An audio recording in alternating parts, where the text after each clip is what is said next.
Hey, hey, what's up, dudes? It is another installment of learning music theory. And today we're going to construct a few major scales and see what makes them up. This is the pattern for a major scale. All scales are made up of patterns of whole steps and half steps. Sometimes there's an exception to that rule. But yeah, you can cover a lot of ground with just, the whole steps and half steps. So we have this pattern here: whole step, half step, whole step, whole step, and a half step. And if you picked any note on the guitar, just pick like the first fret of your guitar. And if you want to go up a whole step, you go up 2 frets. If you want to go up a half step, you go up 1 fret.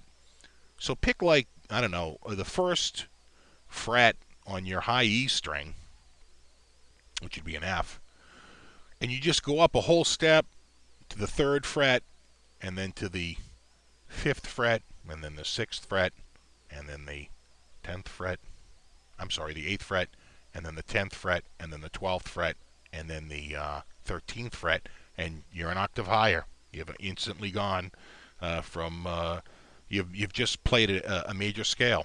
You can start anywhere with that, as long as you don't run out of room. You stay on the same string, pick any single note you want, go up a whole step and a half step, a whole step, a whole step, a whole step, and a half step, and you will have played a major scale.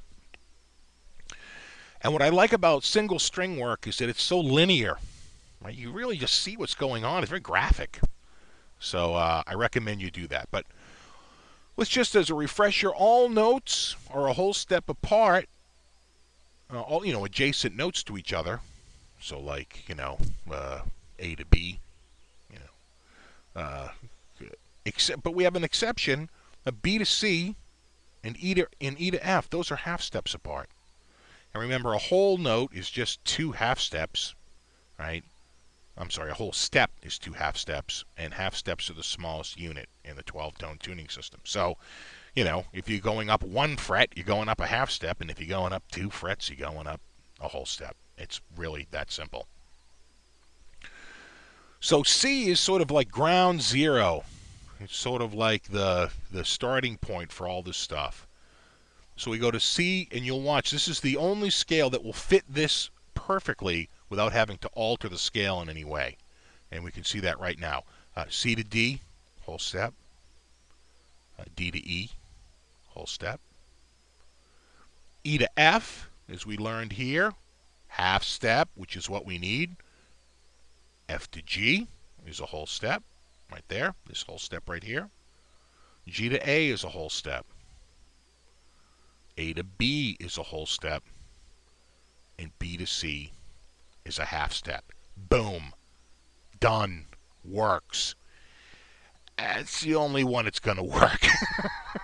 All other scales have to be altered to fit this pattern, which makes sense because they're not the C scale. Only one scale gets to fit properly, and all the other ones have to be altered. So let's start with an easy alter. Let's look at the G scale. So we start with G. Oop, wrong one. A, B, C, a D, E, F, and G. So we go G to A, whole step, perfect. A to B, whole step, perfect. B to C, half step. I mean, don't get excited. You're saying to yourself, this might work. Trust me, it's not going to work. We go C to D, whole step. D to E, whole step. And here's where it all falls apart. We've got E to F, and that's a half step.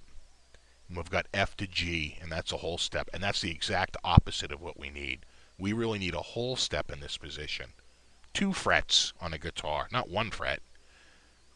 And we need 1 fret here, not 2 frets. We need a half step, not a whole step. So how can we simultaneously shrink this space Well, enlarging this space, and we do it like this. We hit this little sharp over here, boom, solved.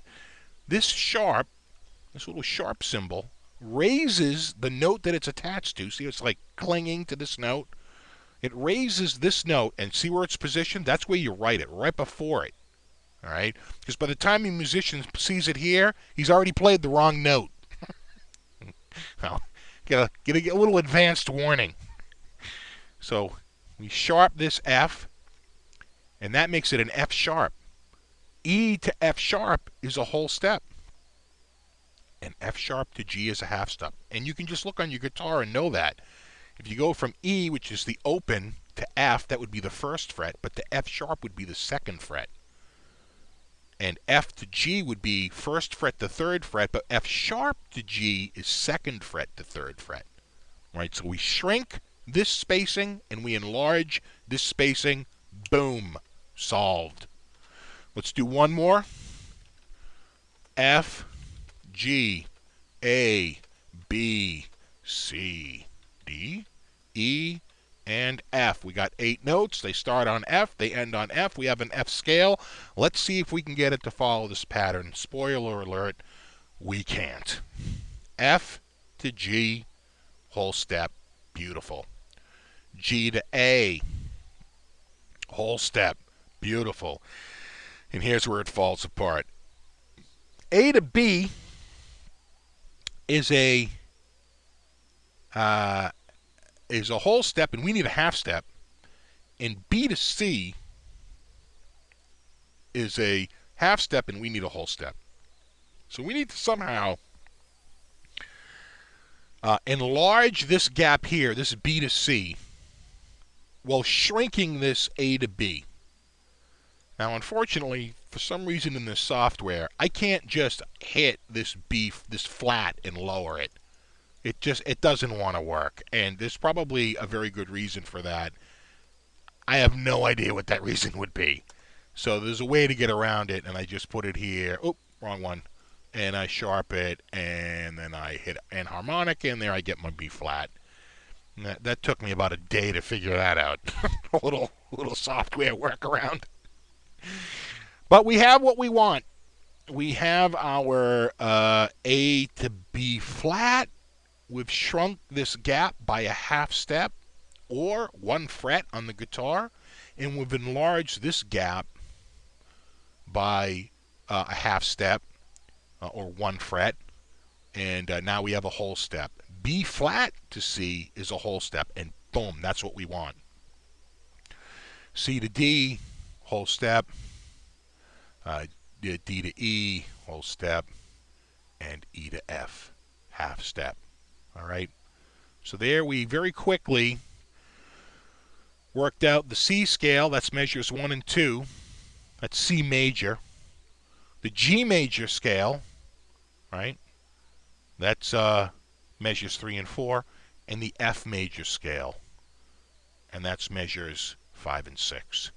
And when we come back, we'll just get even more complex than that. Now that you know the pattern and you know how to alter the notes, using sharps and flats, you could probably sit down with some staff paper and a pencil and just start at a note and put every note up until you reach that note again, and then just start figuring out the space between notes, and you should be able to figure out every one. But if you're not feeling too ambitious, we're going to do it over the next couple of videos. All right, guys. Until next time, rock on.